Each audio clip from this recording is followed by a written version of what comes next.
तो दोस्तों आज हम पढ़ने वाले हैं क्लास 9 हिस्ट्री का चैप्टर नंबर 2 जिसका नाम है socialism in Europe and the Russian revolution.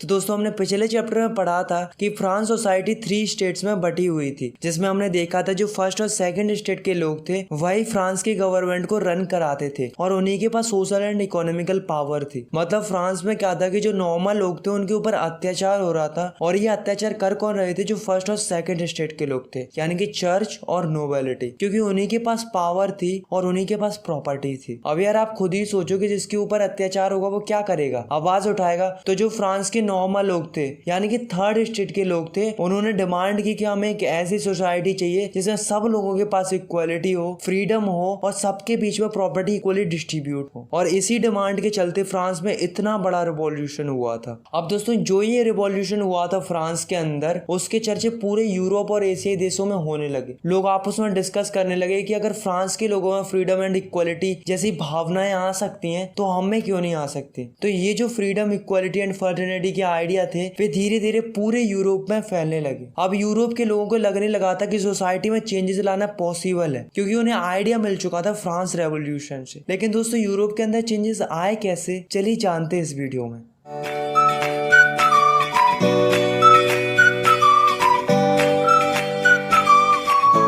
तो दोस्तों उस समय में यूरोप में अलग अलग विचारधाराओं के लोग रहते थे जिनके आइडियाज और सोचने के तरीके अलग अलग थे, जैसे कि लिबरल्स, रेडिकल्स और कंजर्वेटिव्स। पहले हम बात करते हैं लिबरल्स की। तो लिबरल्स वो लोग थे जो समाज में बदलाव लाना चाहते थे। वो चाहते थे कि सोसाइटी में हर एक धर्म के लोग मिलजुल कर रहें, उनके ऊपर किसी भी प्रकार का कोई भी रिस्ट्रिक्शन ना हो। वो नहीं चाहते थे कि कोई भी राजा या डायनेस्टिक रूलर उनके ऊपर राज करे। वो चाहते थे कि गवर्नमेंट ऐसी हो जिसे लोगों के द्वारा चुना गया हो और गवर्नमेंट वो काम करे जिसमें लोगों का भला हो। पर एक चीज थी जो लिबरल्स नहीं चाहते थे। वो नहीं चाहते थे कि हर कोई वोट डाले। वो चाहते थे केवल मैन वोट डाले और ऐसे मैन वोट डाले जिनके पास प्रॉपर्टी हो। इसके अलावा किसी को भी वोट डालने का अधिकार ना हो। इनफैक्ट वुमेन्स को भी वोट डालने का अधिकार ना हो। सेकंड है रेडिकल्स। रेडिकल वो लोग थे जो ये चाहते थे कि कंट्री के अंदर गवर्नमेंट वो लोग बनाए जिनके पास मेजॉरिटी ऑफ पॉपुलेशन हो। वो नहीं चाहते थे कि कुछ ही लोगों के पास प्रिविलेजेस हो, मतलब विशेष अधिकार हो। अगर प्रिविलेजेस हो तो सबके लिए समान हो, लेकिन सारी की सारी संपत्ति किसी एक के पास ना हो। लास्ट है कंजर्वेटिव्स। तो कंजर्वेटिव वो लोग थे जो सोसाइटी में बदलाव तो चाह रहे थे लेकिन धीरे धीरे से, मतलब चेंजेस तो ये भी चाह रहे थे, मगर ये चाह रहे थे कि चेंजेस आए तो धीरे धीरे से आए, एकदम से कोई चेंज ना आए।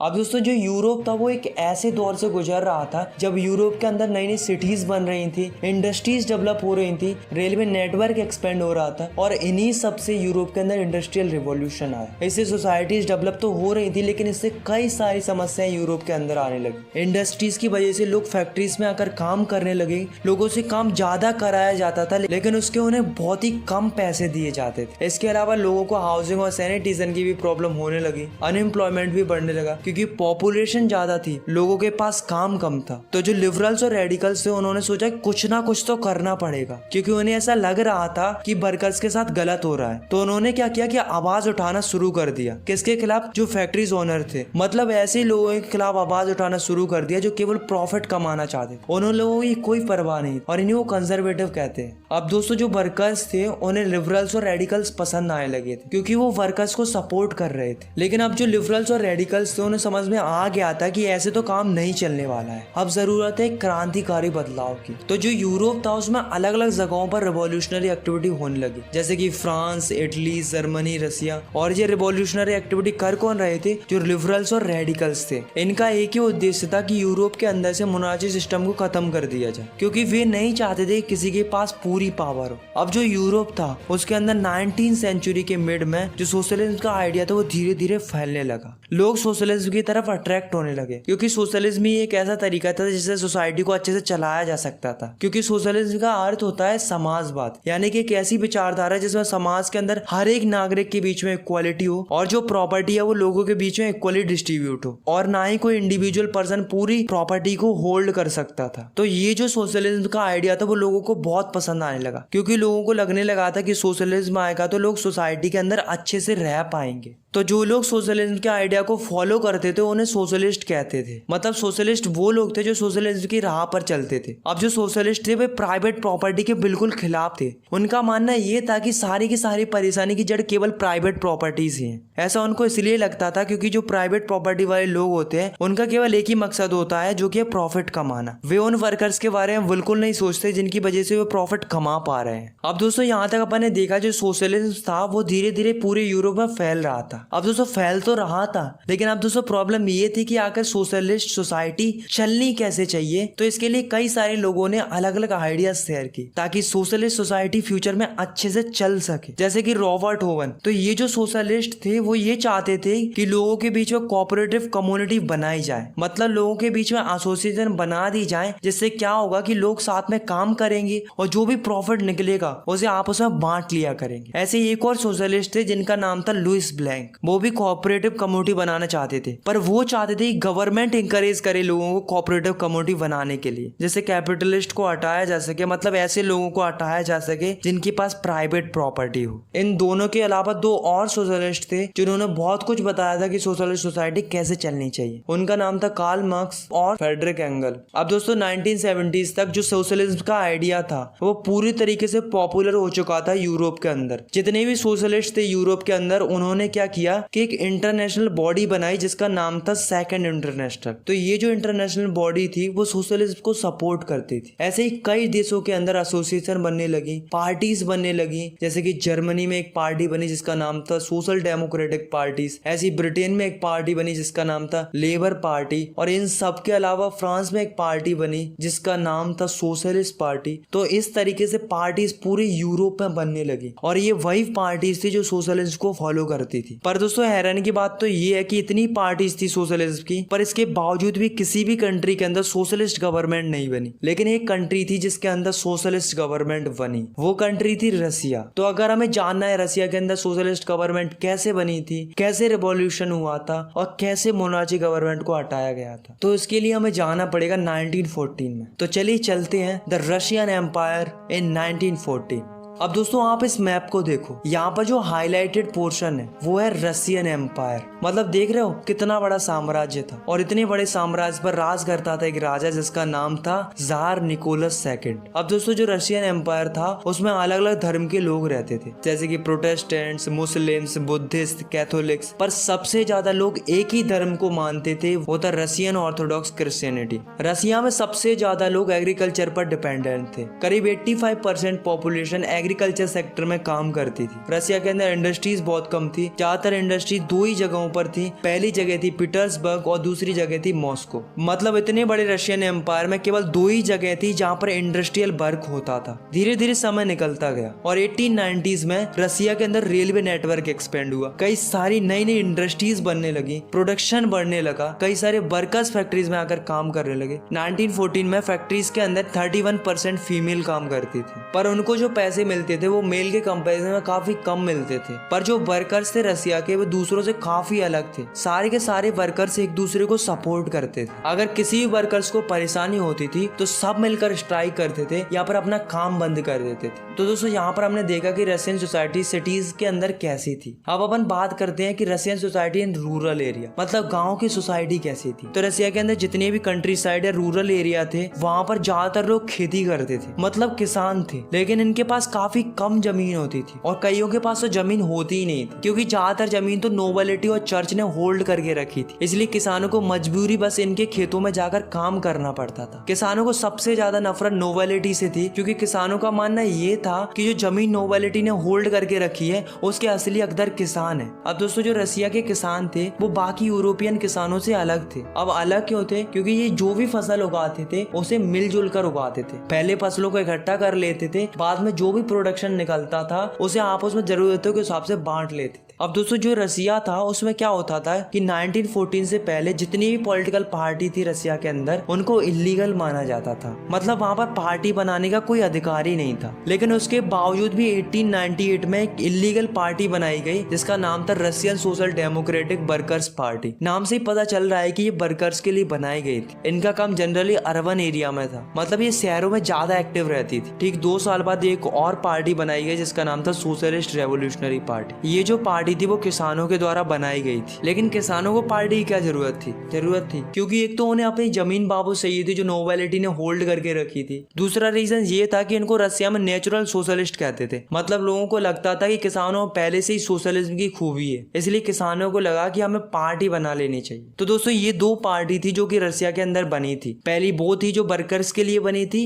दूसरी वो थी जो किसानों ने बनाई थी। पहली वो थी जो अर्बन एरिया में काम करती थी, दूसरी वो थी जो रूरल एरिया में काम करती थी। लेकिन दोनों ही पार्टी इलीगल थी क्योंकि दोनों को ये अधिकार नहीं था पार्टी बनाने का। अब दोस्तों 1903 में क्या हुआ कि जो Russian social democratic workers party थी वो दो ग्रुप्स में बट गई। पहला ग्रुप था बुल्शेविक्स का और दूसरा ग्रुप था मेंशेविक का। बुल्शेविक का जो हेड था वो था व्लादिमीर लेनिन और मेंशेविक का जो हेड था वो था जूलियस मार्टव। बुल्शेविक चाहते थे कि हमारी पार्टी डिसिप्लिन्ड हो, मतलब वो नहीं चाहते थे कि कोई भी मेंबर हमारी पार्टी को ज्वाइन करे, केवल quality of member he join कर सकते थे। मेंशेविक चाहते थे कि पार्टी सबके लिए ओपन होनी चाहिए, कोई भी पार्टी में शामिल हो सकता है। और दोस्तों जो राजा था यूरोप का जार निकोलस सेकंड, उसके पास ही पूरी पावर थी। रसिया के अंदर कोई भी पार्लियामेंट नहीं बनी थी, जो भी डिसीजन लेता था वो जार निकोलस सेकंड ही लेता था। रसिया और जापान के बीच में लड़ाई चल रही थी, यानी कि वॉर चल रहा था, क्योंकि दोनों को कोरिया और मंचूरिया चाहिए थे। अब दोस्तों जो रसिया था वो जापान से कई बार हार चुका था, लेकिन वहां का जो राजा था जार निकोलस सेकंड, वो हार मानने के लिए तैयार ही नहीं था। इतनी बार हार मानने के बावजूद भी उसने फिर से युद्ध किया, लेकिन वो फिर हार गया। अब यार आप खुद ही सोचो, अगर कोई कंट्री लगातार वॉर करेगी और लगातार हारती जाएगी तो कंट्री पर और उसकी इकोनॉमी पर क्या फर्क पड़ेगा? ऑब्वियस सी बात है यार, बहुत बुरा फर्क पड़ेगा। तो वॉर के चलते रसिया में प्राइसेस बढ़ने लगे, वर्कर्स को रहने और खाने में प्रॉब्लम होने लगी, वर्कर्स डिमांड करने लगे बेटर कंडीशंस की, स्ट्राइक करने लगे, एसोसिएशन बनाने लगे। और उससे एक बार तो क्या हुआ कि कुछ वर्कर्स का ग्रुप जिसे फादर गैपोन लीड कर रहे थे, वे विंटर पैलेस के सामने गए और राजा के खिलाफ आवाज उठाने लगे। पर जो राजा था उसे ये पसंद नहीं आया, उसने पुलिस को ओपन फायर का ऑर्डर दे दिया, जिससे लगभग 100 वर्कर्स मारे गए और करीब 300 वर्कर्स घायल हो गए। इस इंसिडेंट को ब्लडी संडे कहते हैं। इस घटना के बाद कई लोगों के अंदर रिवॉल्यूशन की भावना और भड़क गई, जगह जगह पे स्ट्राइक और प्रोटेस्ट होने लगे। कई सारे वर्कर्स, डॉक्टर्स, इंजीनियर्स, लॉयर, इस तरीके के कई सारे लोगों ने अपनी यूनियन बनाना शुरू कर दिया और सब लोग यही डिमांड करने लगे कि हमें कॉन्स्टिट्यूएंट असेंबली चाहिए। अब जो राजा था रसिया का वो प्रेशर में आ गया, क्योंकि जार को लगने लगा था कि लोग कंट्रोल से बाहर होते जा रहे हैं। जार नहीं चाहता था कि उसकी पावर धीरे धीरे खत्म होती जाए, लेकिन फिर भी उसने लोगों के प्रेशर में आकर अलाउ कर दिया एक इलेक्टिव पार्लियामेंट बनाने का, जिसे डूमा बोलते हैं। लेकिन राजा ने पहले ही डूमा को 75 डेज के अंदर ही डिसमिस कर दिया। फिर 3 महीने बाद फिर से डूमा बनाई गई, यानी कि सेकंड डूमा, लेकिन राजा ने उसे भी डिसमिस कर दिया, क्योंकि राजा नहीं चाहता था कि उसकी पावर कम होकर किसी और के पास चली जाए। अब कुछ समय बाद राजा ने तीसरी डूमा बनाई। अब की बार राजा ने क्या किया कि वोटिंग लॉज में चेंजेस कर दिए और ऐसे लोगों को डूमा में रखा गया जो राजा के सपोर्टर थे और जिन्हें कोई मतलब नहीं था कि सोसाइटी में चल क्या रहा है, जैसे कि कंजर्वेटिव। और जो लिबरल्स और रिवॉल्यूशनरी थे उनको डूमा से बाहर कर दिया। द फर्स्ट वर्ल्ड वॉर 1914 में यूरोप के अंदर कई देशों के बीच में लड़ाई शुरू हो गई। एक तरफ थे जर्मनी, टर्की, ऑस्ट्रिया और दूसरी तरफ थे फ्रांस, ब्रिटेन और रसिया। चूंकि इन देशों की कॉलोनी पूरे वर्ल्ड में थी, इसलिए इसको वर्ल्ड वॉर कहा गया। पहले तो रसिया के लोगों ने जार को बहुत सपोर्ट किया, इतना सपोर्ट किया कि लोगों ने सेंट पीटरबर्ग का नाम बदलकर पेट्रोग्रेड कर दिया। क्यों कर दिया? क्योंकि वो एक जर्मन नेम था और जर्मनी से वॉर चल रहा था और जर्मनी से लोगों को उतनी नफरत थी। लेकिन जैसे जैसे समय निकलता गया, वॉर बढ़ता गया, लोगों का राजा पर से भरोसा उठने लगा और जनता ने धीरे धीरे करके राजा को सपोर्ट करना बंद कर दिया। अब सपोर्ट करना क्यों बंद कर दिया था? इसके 3 कारण थे। पहला कारण यह था कि एक तो राजा ने डूमा की पॉलिटिकल पार्टीज के साथ कंसल्ट करना बंद कर दिया था, जिससे जो कंजर्वेटिव लोग थे वो भी राजा के खिलाफ हो गए। दूसरा रीजन ये था कि जो ये आप पिक्चर देख रहे हो वो है रासपुतिन। ये जो था वो राजा का एडवाइजर था, मतलब राजा को एडवाइस देने का काम करता था। लेकिन रसिया के लोग रासपुतिन को पसंद नहीं करते थे। क्यों पसंद नहीं करते थे? क्योंकि लोगों को लगता था कि रासपुतिन एक पुअर एडवाइजर है। लेकिन जो राजा था वो केवल रासपुतिन की बात सुनता था। थर्ड रीजन ये था कि जो रानी थी रसिया की, वो जर्मनी की रहने वाली थी। तो लोगों के दिमाग में ये चल रहा था कि अगर रानी जर्मनी की है तो राजा जर्मनी से कैसे लड़ सकता है। तो ये कुछ कारण थे जिनकी वजह से जनता ने राजा को सपोर्ट करना कम कर दिया था। 1914 से 1916 तक जो रशियन आर्मी थी वो बहुत ही बुरी तरीके से हार चुकी थी जर्मन एंड ऑस्ट्रियन आर्मी से। 1917 तक आते आते लगभग 7 मिलियन लोग मारे गए थे इस वॉर की वजह से, और 3 मिलियन लोगों के पास रहने के लिए घर नहीं बचे थे। क्रॉप डिस्ट्रॉय हो गई थी, बिल्डिंग डिस्ट्रॉय हो गई थी, रेलवे लाइन टूट गई थी, और इस वॉर का काफी बुरा असर इंडस्ट्रीज पर भी पड़ा, क्योंकि ज्यादातर वर्कर्स को वॉर में लड़ाई करने के लिए बुला लिया था, जिसकी वजह से गुड्स की सप्लाई रुक गई थी और कई सारी फैक्ट्रीज बंद हो गई। और इन सब के अलावा लोगों के बीच में फूड्स की भी कमी होने लगी थी, क्योंकि ज्यादातर फूड आर्मी के लिए चला जाता था। मतलब वर्ल्ड वॉर फर्स्ट के कारण लोगों के ऊपर बहुत बुरा असर पड़ा था। अब दोस्तों जो रसिया की कैपिटल थी पेट्रोग्रेड, उसके बीच से नेवा नदी बहती थी। नेवा नदी की राइट की तरफ गरीब लोग रहते थे, जैसे कि वर्कर्स, और उनकी फैक्ट्रीज भी लोकेटेड थी। नेवा नदी की लेफ्ट की तरफ फैशनेबल एरियाज थे, जैसे कि विंटर पैलेस, और कई सारी गवर्नमेंट बिल्डिंग्स भी लोकेटेड थी। इन सब के अलावा डूमा भी यहीं पर लोकेटेड थी। अब दोस्तों 1917 के फरवरी टाइम में पेट्रोग्रेड में बहुत ही जोरों से सर्दी पड़ रही थी। वहां के जो वर्कर्स थे उनको खाने की कमी होने लगी। ऊपर से गवर्नमेंट ने 22 फरवरी को फैक्ट्रीज को भी बंद करवा दिया। इससे गुस्सा होकर 50 फैक्ट्री वर्कर्स लेफ्ट बैंक से राइट बैंक की ओर चले गए और नेवस्की प्रोस्पेक्ट, जो कि एक जगह थी, वहां पर जाकर प्रोटेस्ट करने लगे। इसे देखकर गवर्नमेंट ने कर्फ्यू लगा दिया, जिससे मजबूर होकर वर्कर्स को वापस जाना पड़ा। लेकिन वर्कर्स इतनी जल्दी हार मानने वाले थोड़ी ना थे। वे 24 और 25 फरवरी को फिर वापस गए और प्रोटेस्ट करने लगे। तो राजा ने क्या किया कि उन पर नजर रखने के लिए कैवलरी और पुलिस को आदेश दे दिया। फिर राजा ने 25 फरवरी को डूमा को ही सस्पेंड कर दिया, जिससे डूमा के जो पॉलिटिशियंस थे वो भी राजा के खिलाफ जाकर खड़े हो गए और उन सब ने मिलकर पुलिस हेडक्वार्टर में तोड़फोड़ मचा दी। बहुत सारे लोग सड़कों पर आ गए और राजा के खिलाफ प्रोटेस्ट करने लगे। राजा ने ये सब देखकर कैवलरी को बुलाया और फायर करने का ऑर्डर दे दिया, बट कैवलरी ने उन पर फायर करने से मना कर दिया। अब दोस्तों जो सोल्जर्स थे वो भी राजा से परेशान हो गए थे, और जो वर्कर्स थे वो पहले से ही परेशान थे। फिर वर्कर्स और सोल्जर आपस में मिल गए और एक नई काउंसिल बनाई, जिसका नाम पेट्रोग्रेड सोवियत रखा गया। अगले दिन राजा से मिलने कुछ मिलिट्री ऑफिसर्स आए। उन्होंने राजा को एडवाइस दी कि आप अपने पद से रिजाइन दे दो। तो राजा ने उनकी बात मान ली और फाइनली 2 मार्च 1917 को राजा ने रिजाइन दे दिया। अब दोस्तों जो पेट्रोग्रेड सोवियत थे उन्होंने डूमा के साथ मिलकर एक नई गवर्नमेंट बनाई, जिसको प्रोविजनल गवर्नमेंट बोला गया। तो ये जो प्रोविजनल गवर्नमेंट थी वही अब कंट्री को रन कर रही थी। इसी बीच एंट्री होती है बुल्शेविक के लीडर व्लादिमीर लेनिन की। तो अब लेनिन क्या करता है कि गवर्नमेंट से 3 डिमांड करता है। अब भाई इतना बड़ा रिवॉल्यूशनरी था, एटलीस्ट डिमांड तो कर ही सकता था। तो लेनिन की फर्स्ट डिमांड थी कि वॉर को खत्म कर दिया जाए। सेकंड डिमांड थी जो जमीन है उसे किसानों को दे दी जाए, और थर्ड डिमांड थी कि बैंक्स को नेशनलाइज कर दिया जाए। और इन्हीं 3 डिमांड्स को अप्रैल थीसिस भी बोला जाता है। उसने ये भी बोला था कि अब हमें बुल्शेविक पार्टी का नाम बदलकर कम्युनिस्ट पार्टी कर देना चाहिए। अब दोस्तों जो लेनिन था उसको लग रहा था कि आने वाले समय में वर्कर्स के लिए प्रोविजनल गवर्नमेंट प्रॉब्लम खड़ी करेगी। ऐसा उसको क्यों लग रहा था? क्योंकि प्रोविजनल गवर्नमेंट के अंदर ज्यादातर वो लीडर बने थे जो पहले से लैंडलॉर्ड थे, बिजनेसमैन थे, और जो आर्मी ऑफिसर्स थे। और दोस्तों आपको तो पता ही है कि अमीर लोगों से वर्कर्स की कितनी लड़ाई चलती थी। तो धीरे धीरे वर्कर्स मूवमेंट फैलने लगा, फैक्ट्रीज कमेटी बनने लगी, ट्रेड यूनियन बढ़ने लगे, आर्मी में सोल्जर कमेटी बनने लगी। इन सब चीजों को देखकर प्रोविजनल गवर्नमेंट को लगा कि उनकी पावर कम हो रही है और जो बुल्शेविक की पावर है वो बढ़ती जा रही है। तो उन्होंने सोचा कुछ ना कुछ तो करना पड़ेगा। तो जो प्रोविजनल गवर्नमेंट थी उसने बहुत बुरे स्टेप लेना शुरू कर दिया, जैसे कि जो लीडर उनके खिलाफ प्रोटेस्ट करते थे या फिर आवाज उठाते थे उन्हें जेल में डाल दिया जाता था। इससे जो वर्कर्स थे और भी कई सारे लोग थे उनको ये गवर्नमेंट धीरे धीरे बुरी लगने लगी थी, और धीरे धीरे बुल्शेविक्स और प्रोविजनल गवर्नमेंट के बीच में लड़ाई भी बढ़ने लगी। तो जो लेनिन था उसने गवर्नमेंट के खिलाफ विद्रोह करने का फैसला लिया। जितने भी सपोर्टर थे बुल्शेविक पार्टी के, चाहे वो आर्मी के हो, चाहे वो सोवियत्स हो, और चाहे वो फैक्ट्रीज वर्कर्स हो। और 16 अक्टूबर 1917 को लेनिन ने पेट्रोग्रेड सोवियत को भी कन्वेंस कर लिया और सोवियत के साथ मिलकर एक मिलिट्री रेवोल्यूशनरी कमेटी बनाई, जिसका हेड लियोन ट्रोत्स्की को अपॉइंट किया गया। अब सभी लोग तैयार हो चुके थे अपराइजिंग करने के लिए, मतलब विद्रोह करने के लिए। किसके खिलाफ? प्रोविजनल गवर्नमेंट के खिलाफ। और लेनिन ने किसी को नहीं बताया था कि कब विद्रोह करने वाले हैं, बट फाइनली 24 अक्टूबर को बुल्शेविक ने रिवोल्ट कर ही दिया। इसे देखकर जो प्राइम मिनिस्टर था केरेंस्की, उसने क्या किया कि सेना को आदेश दे दिया। तो सेना ने क्या किया कि बुल्शेविक की 2 न्यूज़पेपर बिल्डिंग को सीज कर दिया। पर बुल्शेविक क्या कम थे?